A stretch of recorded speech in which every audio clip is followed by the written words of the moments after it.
Saúdo a todos com a graça e a paz do nosso Senhor e Salvador Jesus Cristo. Amém. Talvez eu vou começar com uma ilustração. Talvez os irmãos repararam que estou com umas manchas aqui no rosto, aqui. Vou usar isso como ilustração. Há um tempo atrás, tinha uma pintinha bem no cantinho aqui, e eu comecei a perceber que às vezes eu ficava no sol e alardia, incomodava. Mas aí foi passando o tempo, até que há uns meses, se eu ficasse 5 minutos no sol, onde tem essa pintinha, ficava um risco vermelho assim. Então fui ao médico para que ele visse isso. Ele olhou, examinou a minha reclamação, a minha queixa, olhou bem de pertinho lá com um aparelho específico e ele falou bem pertinho assim, é um câncer de pele. E aí ele olhou outras pintas que tinham no rosto também e algumas que eu nem enxergava, que não aparecia, e ele foi falando, câncer de pele, câncer de pele. E teve que fazer um procedimento. Aí ele perguntou para mim, tem alguma outra pinta que você reclama? Eu falei, tem uma na perna, mas não é nada, porque saí uma vez em casa, eu estava trabalhando, derrubei um caibro, o caibro desceu raspando assim e arrancou a pinta fora. Então ela machucou e doía e tal. Ele olhou e falou, tem mais alguma pinta no corpo? Eu falei, tem nas pernas, nas costas, vamos olhar. E foi olhando. E aí descobriu que no braço também tinha aqui 4 grandes aqui que também câncer de pele. Mas por que eu estou falando isso para os irmãos? Como eu fui lá reclamando de uma pintinha que incomodava, às vezes no nosso relacionamento com o Senhor, com o Cristo, nós chegamos diante dele e falamos assim, Jesus, está tudo bem, só tem uma pintinha, só essa pintinha aqui que está incomodando. Ele olha para nós como o médico chegou perto e falou, não, tem mais coisas. Porque nós tentamos primeiro enganar a nós mesmos. E depois nós pensamos, como nós somos inocentes, que nós vamos enganar o Senhor. Ele fala, não, tem mais coisa, tem umas manchas bem feias aí que eu estou vendo. Porque nada escapa dos olhos do Senhor.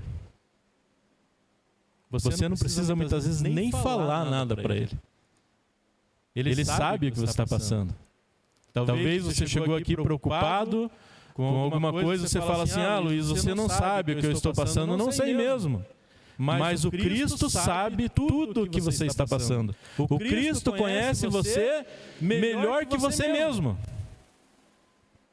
Tem situações na tua vida que você não se entende, não se reconhece, mas Cristo sabe todas as coisas.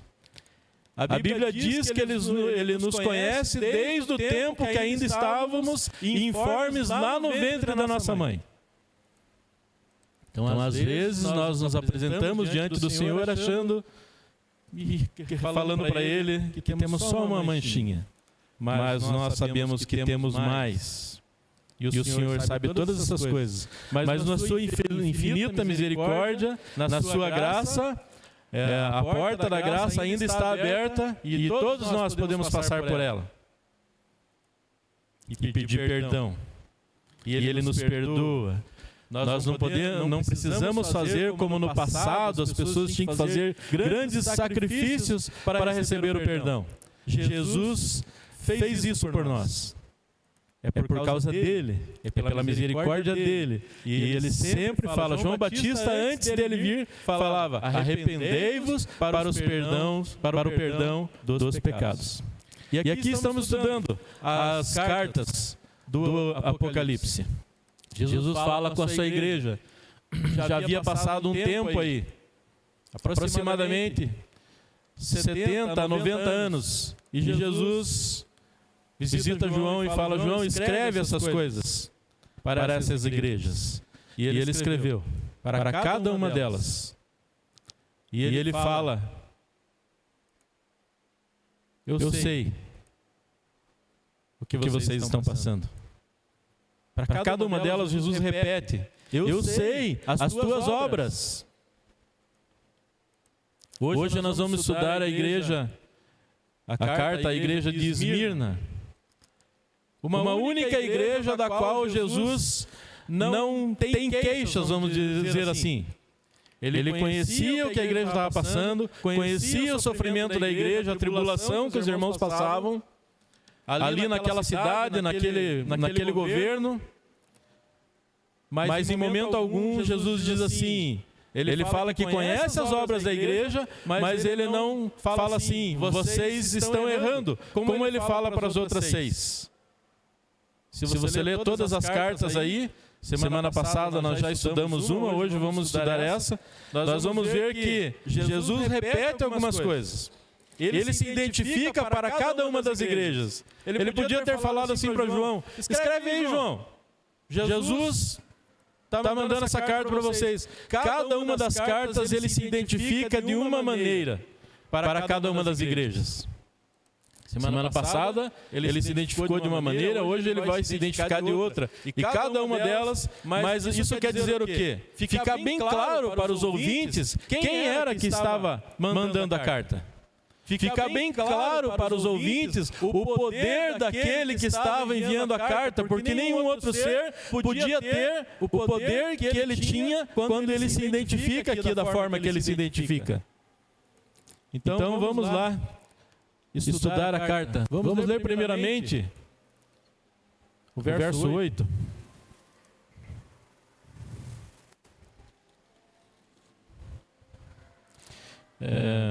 Capítulo 2, né? Verso 8. Vamos ler do 8 ao 11. Primeiramente a gente volta lá no 8 e vamos aos poucos. Diz assim: e ao anjo da igreja que está em Esmirna, escreve isto. Diz o primeiro e o último, o que foi morto e reviveu. Eu sei as tuas obras, e tribulação e pobreza, mas tu és rico. E a blasfêmia dos que se dizem judeus e não são, mas são sinagoga de Satanás. Nada temas das coisas que hás de padecer. Eis que o diabo lançará alguns de vós na prisão, para que sejais tentados, e tereis uma tribulação de 10 dias. Sê fiel até a morte, e dar-te-ei a coroa da vida. Quem tem ouvidos, ouça o que o Espírito diz às igrejas. O que vencer não receberá o dano da segunda morte. Amém? Pai, muito obrigado pela tua palavra, Senhor. Que cada irmão aqui presente, Senhor, esteja com a mente aberta, com o coração aberto, para receber do Senhor. E que todos nós juntos possamos viajar aqui nessa história junto com Jesus. Que Ele está falando para a sua igreja. Ele fala e escreve a cada uma delas, Senhor. Mas nós sabemos que a igreja de Cristo é uma só, a qual Ele chama de noiva, Senhor. E essas cartas, esses ensinamentos servem para a igreja atual também, Pai. Que podemos aprender mais, que possamos aprender mais. E que nós saímos daqui com um pouco mais de entendimento da Tua palavra, Senhor. E que tudo seja feito para a honra e a glória do Teu nome. Oramos no nome santo de Jesus. Amém. Verso 8. Vamos falar um pouco da... Como está ali, ó. A cidade de Esmirna. Nós não podemos confundir. Existem sempre duas coisas envolvidas no texto: o local e a igreja, as pessoas. Então, a palavra Esmirna, que é o nome da cidade, significa mirra, que é um óleo produzido de plantas, cheiroso, mas amargo. Ele é espremido, moído, para sair esse óleo. E ali, demonstrando a beleza e o sofrimento dos cristãos daquele lugar. Os cristãos estavam sofrendo, estavam sendo espremidos, oprimidos pelaquela cidade. A cidade era rica, desenvolvida, e os irmãos eram pobres. O próprio Jesus fala ali: vocês são pobres, mas vocês são ricos. Parece uma coisa meio confusa, mas nós já vamos entender isso. Quando a gente lê a primeira vez, fica confuso. Mas aí quando nós vamos lembrando de outras coisas que Jesus falou antes, que Ele ensinou seus discípulos, de exemplos que Ele usou, aí nos vem o entendimento do que Ele está falando, o que é ser pobre e ao mesmo tempo, estando pobre, ser rico. Então, no verso 8, como eu disse, vamos por partes.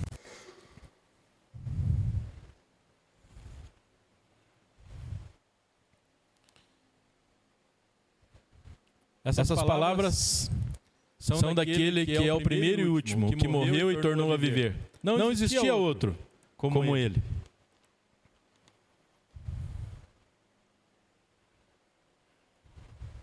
Hoje essa cidade está lá na Turquia. Ela não se chama mais Esmirna, mas Izmir é uma cidade bem desenvolvida. Naquela cidade, naquela época, existia o culto ao imperador. Também existia lá uma sinagoga dos judeus. E esses judeus perseguiam os cristãos. Então a mensagem nós sabemos que é do Cristo, daquele que morreu na cruz, venceu a morte e ressuscitou, e está com Deus. E enviou para nós o Espírito Santo. E a igreja estava ali se desenvolvendo. Gênesis 1, 26 diz assim, vamos entender melhor o que é essa questão de primeiro e último. Não sei se os irmãos conseguem colocar lá Gênesis 1, 26.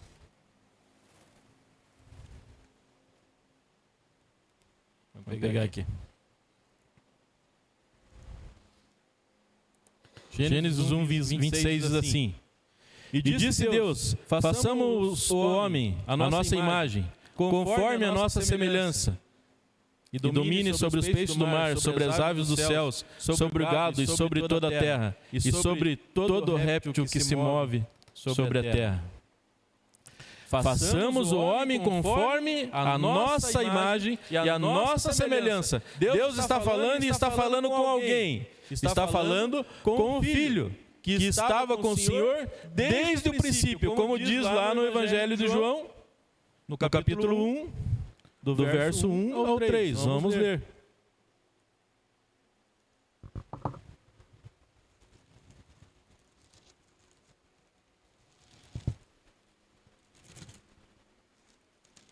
Ali, o irmão colocou lá, eu vou... Não é. João 1. Isso, muito bom, obrigado, irmão. Olha o que João diz. No princípio era o Verbo, e o Verbo estava com Deus, e o Verbo era Deus. Verso 2. Estava no princípio com Deus. Verso 3. Todas as coisas foram feitas por Ele, e sem Ele nada do que foi feito se fez. É este que está falando, que no princípio estava com Deus, veio habitar entre os homens, morreu, ressuscitou, e está com Deus, e agora escreve a sua igreja. Manda escrever. João escreveu a mando de Jesus.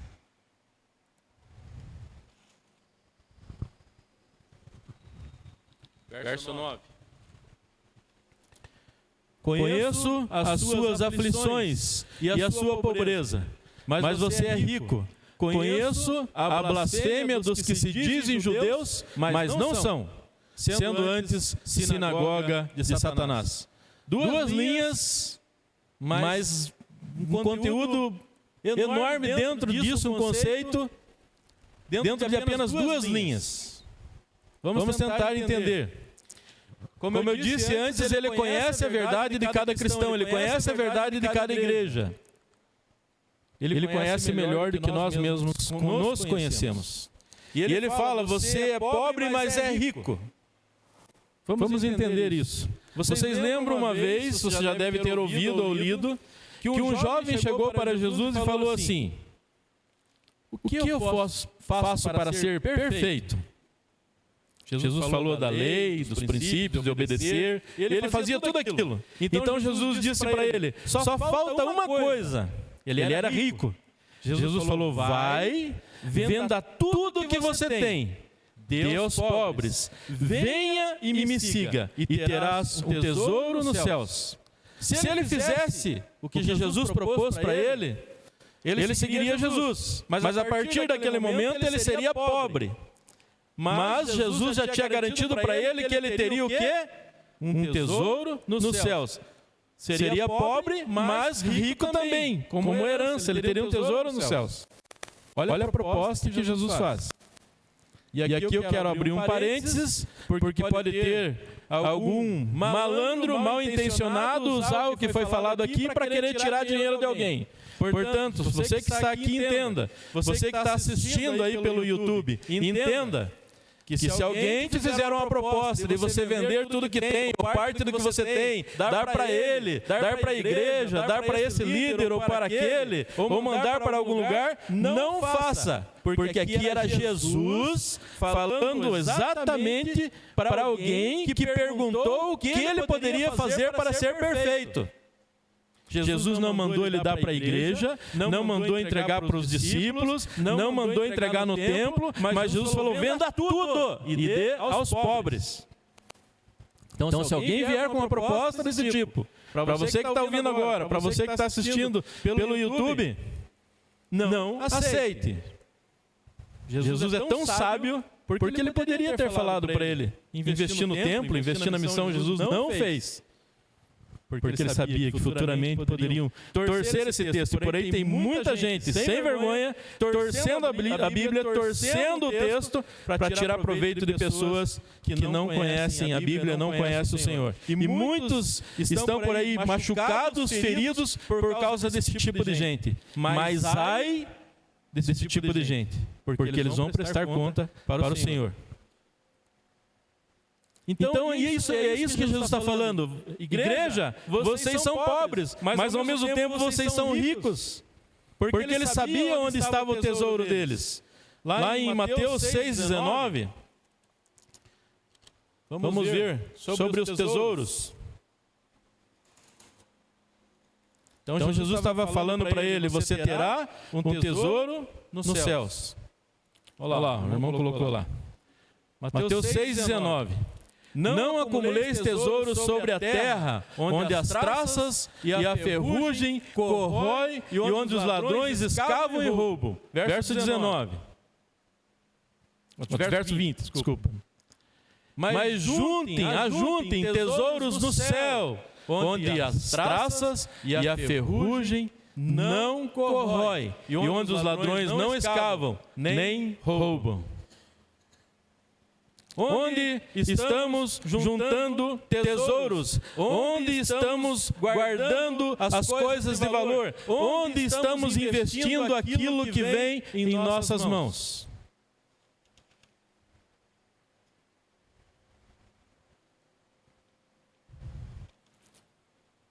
À vista dos homens, aquela igreja era considerada pobre.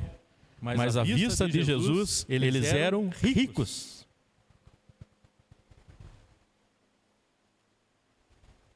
Jesus diz ali que ele sabia das perseguições que eles sofriam, das blasfêmias e mentiras que falsos judeus diziam a respeito dos irmãos da igreja.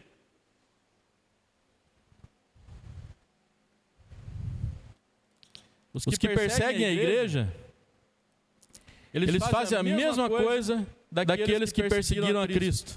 Por exemplo, em João 19:15, vê se meu irmão lá consegue colocar lá para mim, irmão. João 19:15. Deus abençoe esse irmão. Eles, porém, clamavam, fora, fora, crucifique-o. Então Pilatos perguntou. Você sabe quando aconteceu isso, né? Jesus estava lá para ser condenado. Pilatos perguntou, devo crucificar o rei de vocês? E os principais sacerdotes responderam, os principais, não temos rei senão a César. O povo da promessa, o povo escolhido por Deus, o povo que guardava a verdade e as leis, ao povo que foi prometido o Messias, o Cristo, que guardavam as promessas. Dizem, nós não temos rei, senão a César. Eles esqueceram do Senhor, porque eles queriam condenar e acusar Jesus. Então, é o mesmo tipo de gente que está disposto a qualquer coisa, até mentir, até negar as coisas mais verdadeiras que eles deveriam ter como verdade, para atingir o seu intento.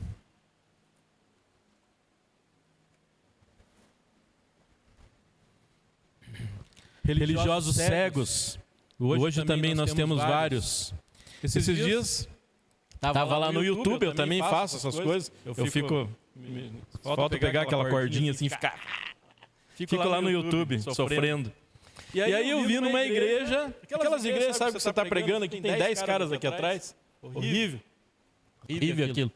Aí o irmão foi lá, antes do pregador, e foi fazer uma reclamação. Que era um absurdo ele ver que ali naquele espaço tinha irmãos de tênis. E aquilo virou uma balbúrdia e está lá no YouTube. Não vai procurar que você vai sofrer. Está lá no YouTube. Já foi ruim, péssimo para os irmãos da igreja, aquilo ali, um bando de velho brigando por causa que tinha um irmão que estava lá em cima de tênis. Meu, era uma coisa tão simples, era só chegar para o irmão e falar: ô irmão, não vem mais de tênis não, né? O irmão falou: vai cuidar da sua vida. Mas não, ele foi lá em cima e está no YouTube. Religiosismo. Pessoas cegos. Aí você vê Jesus em toda a sua glória, nos seus ensinos, né? Sempre buscando o melhor para as igrejas, sempre trazendo para os irmãos que se você tiver fé, as coisas vão mudar, porque Ele vai te ajudar. Ele sabe o que você está passando, Ele sabe o que você sofre, Ele te conhece. Desde o tempo que você não sabia nem quem você era, lá na barriga da sua mãe. Jesus chama esses irmãos de sinagoga de Satanás. E tem muita gente que se torna templo do diabo. Em Coríntios diz que nós somos o templo do Espírito Santo. A partir do que Jesus fez, quando o Espírito Santo veio, o Espírito do Senhor não habitaria mais num templo construído por mãos de homem, mas ele habitaria dentro de cada cristão. Cada cristão é templo do Espírito Santo. E Jesus fala que esses falsos judeus são sinagoga do Satanás. É lá que Satanás mora. É lá que o Satanás faz a obra dele. Eles estavam preocupados com coisas que não deveriam estar. E eles perseguiam os cristãos. Mentiam, caluniavam, perseguiam e entregaram os cristãos onde eles estavam, o que eles estavam falando, torciam um pouquinho aquilo que às vezes um pastor lá daquela igreja falava. Ele disse isso e isso. Não foram com aquelas palavras, não foram daquela forma, mas ele dava uma melhorada na história. Tem muita gente que é bom em melhorar a história, preencher lacunas de coisas que não sabiam. Aí eu vou dar uma preenchida aqui nessa parte que não foi explicada e vai ficar melhor. E assim perseguiam os irmãos de Esmirna. Mas Jesus disse que sabia do sofrimento deles. Sabia o que eles estavam passando.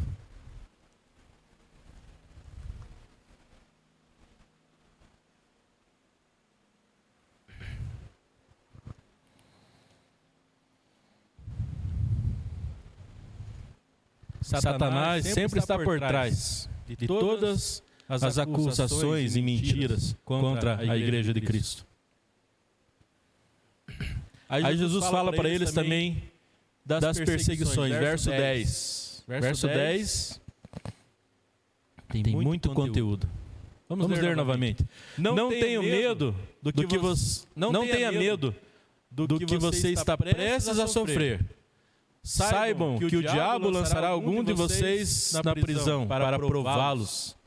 E vocês sofrerão perseguição durante 10 dias. Seja fiel até a morte. E eu lhe darei a coroa da vida. Já estava difícil, com toda aquela blasfêmia, aquela mentira, aquela perseguição. Agora Jesus ainda diz que o diabo lançará alguns deles na prisão. E ele diz o motivo. Para que eles sejam provados. Já não tinha sofrimento bastante? Pensando nisso, às vezes, na igreja moderna, alguém pede ajuda, chama o irmão para ajudar, seja lá no que for, a igreja tem muito trabalho, tem muita coisa para ser feita, tem espaço para todos trabalharem. Ninguém pode falar assim, não, eu não sei fazer nada, eu não vou fazer nada. Tem espaço para todo mundo.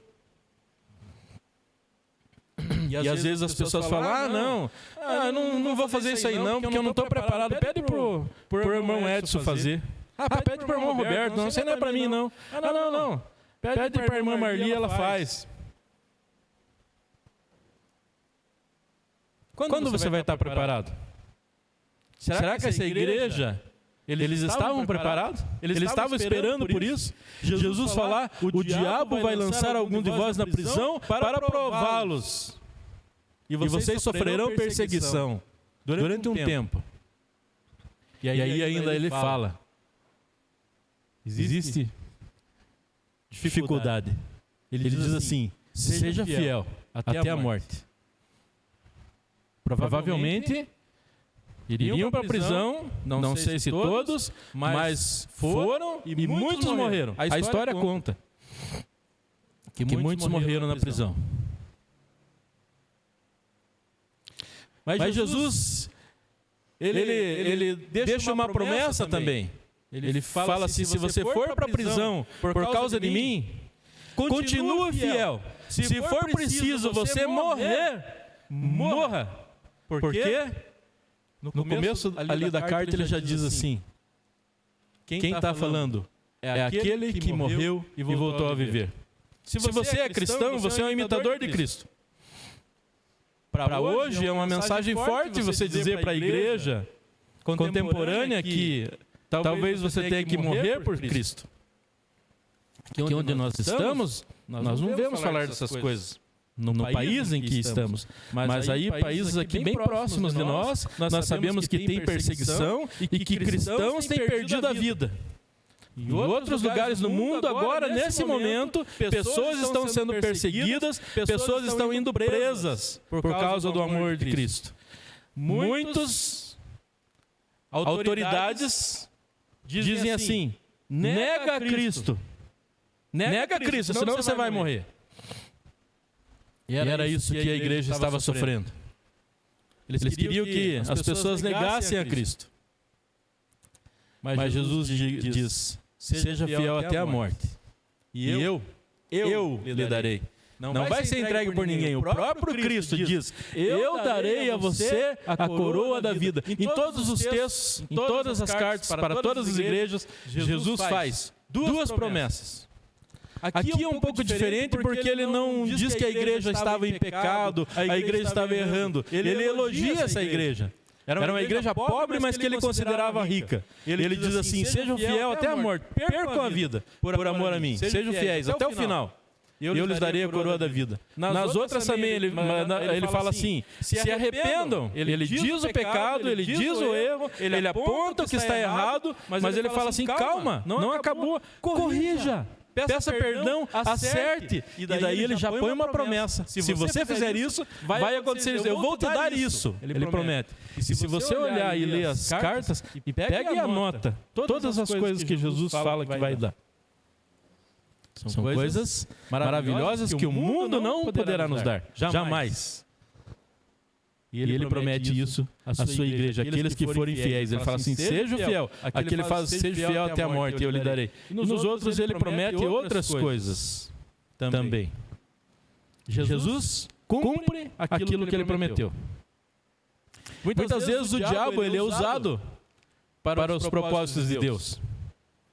Ele foi perseguir a igreja. Mas vejam só, Jesus não tinha poder para falar assim, não, sai daí, encardido do inferno, você não vai mexer com o meu povo. Jesus não falou isso. Permitiu que o diabo perseguisse a igreja. Muitos morreram. Ele diz assim, não tenha medo. O sofrimento virá. Mas o sofrimento é uma provação para a igreja. Jesus revelou a eles o que iria acontecer. Ele não estava falando assim, se vocês orarem, se vocês clamarem, eu vou... Não. Ele falou assim, o diabo vai prender vocês e alguns de vocês vão perder a vida. Alguns de vocês chegarão ao ponto de ser fiel, não me negar e morrer por conta disso, mas vocês não receberão algo valioso.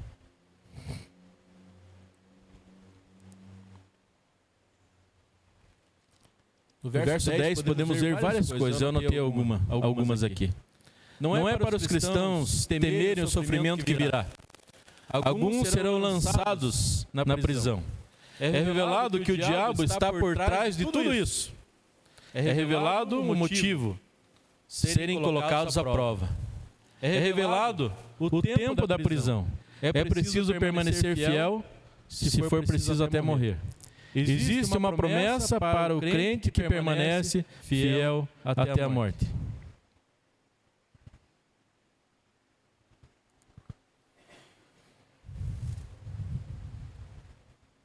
Ali, ó, o conforto é oferecido aos cristãos, mas não são poupados de passar pelo sofrimento.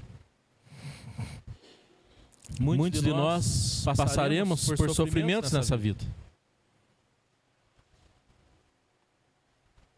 Um dia você vai ter a oportunidade de perguntar para o Senhor por quê. Muitas vezes nós perguntamos por quê, Senhor. Às vezes não é nem com a gente, mas é com alguém que a gente ama, um irmão, a gente pergunta por quê, Senhor. Eu tenho certeza que vários de vocês em algum momento perguntaram por quê, Senhor. Teremos essa oportunidade de perguntar para Ele. Com certeza, aí entenderemos quando Ele explicar. Temos o testemunho de Policarpo, um bispo dessa igreja. No ano 155, ele foi martirizado. A história dele é mais ou menos assim. O venerável Policarpo, bispo de Esmirna, no ano 155 depois de Cristo, diante do anfiteatro lotado, os bocas de Satanás, a congregação do demônio tinha criticado o irmão, entregado ele às autoridades. E ele, diante de um teatro lotado, foi intimado pelo procônsul a declarar o caráter divino de César e insultar a Cristo. Policarpo se recusou e disse diante daquelas pessoas: por 86 anos eu tenho servido a ele, nunca foi injusto comigo. Como posso blasfemar contra o meu rei, aquele que me salvou? O procônsul insistiu, ameaçando atirá-lo às feras selvagens ou no fogo, se ele não mudasse de ideia. Policarpo, no entanto, permaneceu firme. Permaneceu fiel. A história diz que ele foi amarrado num tronco e trouxeram lenha. Provavelmente, nós sabemos quem foi que correu para juntar lenha, para colocar fogo nesse irmão. E diz que naquele momento ele fez uma pequena oração. Ele agradeceu a Deus por considerá-lo digno de compartilhar o cálice de Cristo e ser contado entre os seus mártires. Colocaram fogo, mas o fogo não o consumia. Não contente, alguém pegou uma espada, foi lá e cravou no seu peito, a espada atravessou e cravou no toco onde ele estava amarrado atrás. E assim foi o que aconteceu com o nosso irmão. E assim tem acontecido com irmãos ainda hoje, pelo mundo afora. É só você ler. Como é que é o nome da... Isso. Essa semana, 70 pessoas no Congo, República Democrática do Congo, que democrática só tem o nome. Aquilo é o habitat de Satanás. Foram numa aldeia, pegaram 70 pessoas, homens, mulheres, velhos e crianças, levaram para a cidade numa igreja e eles decapitaram todos. Quem ouviu isso aí? A imprensa não mostra. A gente descobre porque tem alguns irmãos que falam disso. Essas coisas acontecem ainda hoje. Nós estamos num local bem confortável. Estamos numa posição muito confortável. E isso faz com que muitas vezes nós parece que esquecemos de certas coisas que Jesus ensinou. Ele falou das perseguições.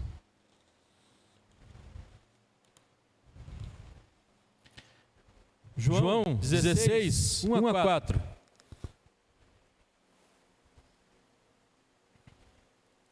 Existe um motivo porque alguns serão presos. falo essas coisas para que vocês não se escandalizem.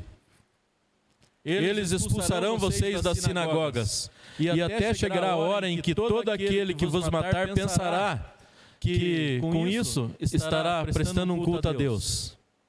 Isso farão porque não conhecem o Pai nem a mim. Coloca o verso 4 lá, irmão. Mas estou falando essas coisas para que, quando chegar a hora, vocês se lembrem de que eu já tinha dito isto para vocês. Eu não lhes falei isso desde o princípio, porque eu estava com vocês. Jesus falou disso. Ele disse certa vez: aquele que quiser vir após mim, negue-se a si mesmo, pegue a sua cruz e me siga. E nós vemos por aí pessoas prometendo coisas para as pessoas que Jesus não prometeu. Ele falou assim: se perseguiram a mim, também vão perseguir vocês. Mas se eles guardaram a minha palavra, também guardarão a vossa. Não se encolha. O texto diz: não tenha medo do que você está prestes a sofrer. Seja fiel e você receberá a coroa.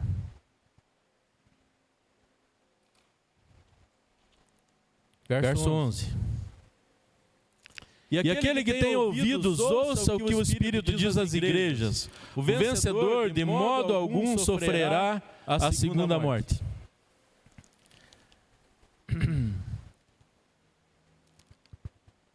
É para quem ouvir. Ele diz que é para aquele que tem ouvidos. E ouvir o quê? O que o Espírito diz às igrejas. Tem um monte de gente por aí, cristão, correndo atrás de revelação. Lá estão revelando, lá tem uma irmã que revela, um irmão que revela. Revelação. O Espírito do Senhor tem revelado às igrejas dentro da sua palavra. Digo para os irmãos que você não precisa de nenhuma outra revelação, além daquela que já está aqui. Jesus teve o cuidado de escrever, escreve para as igrejas, escreve para 7 igrejas. E ele falou que ele conhecia, que ele sabia o que ia acontecer, falou para corrigir os erros, corrigir as falhas. E lendo esse texto e os outros, não vou falar da igreja, mas vou falar de mim como cristão. Agora o irmão caprichou aqui na água, hein? Bênção. Isso é serviço. Faça o que você pode enquanto você está aqui. Às vezes trazer um copo d'água parece uma coisa tão simples, mas é bênção. Seja útil enquanto você está nesse plano aqui.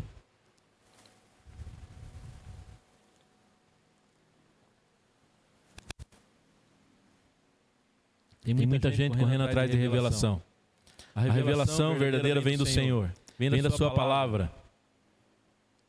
Que eu vejo o pessoal falar isso que te digo, isso que te digo. Eu já fui quase vítima de um revelamento desse. Eu falei, pode parar, para. Não, mas eu tenho que falar com o irmão. Pode parar. O irmão é mal educado, pode parar. Sou cristão também, leio a Bíblia, eu tenho que estar num pecado desgraçado, terrível, para você ter que vir me alertar. Não é possível um negócio desse. Aí ficou sem graça. Então, às vezes, você tem que ter discernimento e não aceitar. Que às vezes pode ser a boca de Satanás trazendo armadilha para a tua vida. Creia no Senhor. Jesus traz uma revelação aqui. Ele diz que o vencedor, de modo algum, sofrerá a segunda morte. Todos nós morreremos. E aí ele fala da segunda morte. Jesus veio, morreu, ressuscitou. Aí talvez alguém vai falar assim, mas teve também Jairo, Lázaro que ressuscitou, a filha de Jairo e mais alguém, e aquele lá que o profeta foi lá na casa. E tal. Eles ressuscitaram, mas eles morreram de novo. E vão morrer outra vez. Vão morrer 3 vezes, né? Pensar assim, né? Mas ele fala aqui da segunda morte. Nós vamos morrer e vai chegar um dia que todos estarão diante dele. Que naquele momento toda a boca confessará e todo o joelho se dobrará e todos vão confessar que Jesus Cristo é o Senhor.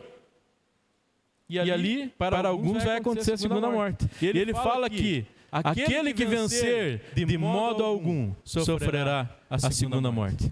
Aqui, no verso 11, ele repete.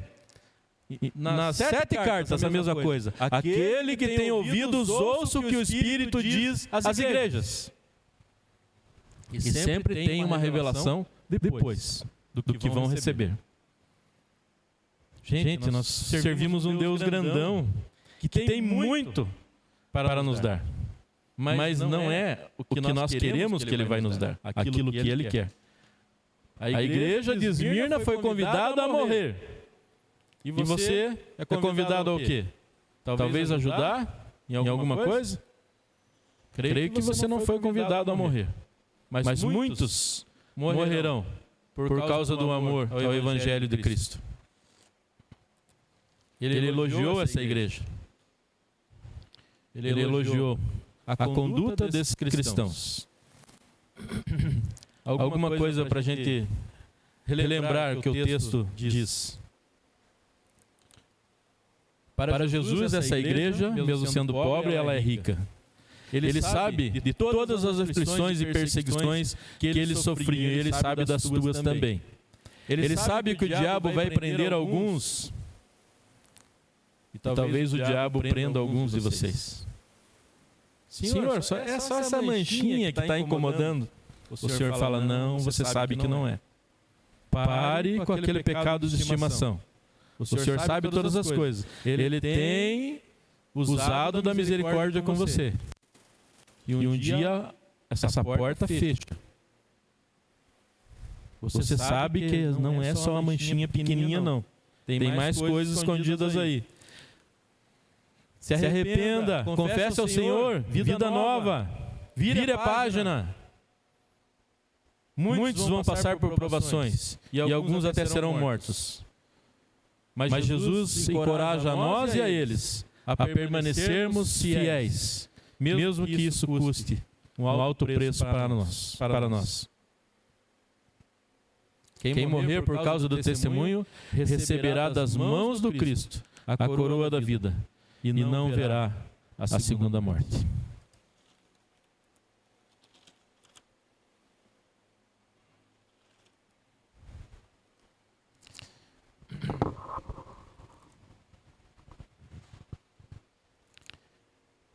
Eu sei as tuas obras. Se tem alguma coisa errada, irmão, se arrependa. Porque Ele quer te dar coisas boas. Ele quer entregar nas tuas mãos. Ele vai colocar na sua cabeça a coroa da vida. E Ele só pede uma coisa: seja fiel. Porque Ele é fiel. Deus abençoe os irmãos. Vamos orar? Faça uma reflexão em tudo que foi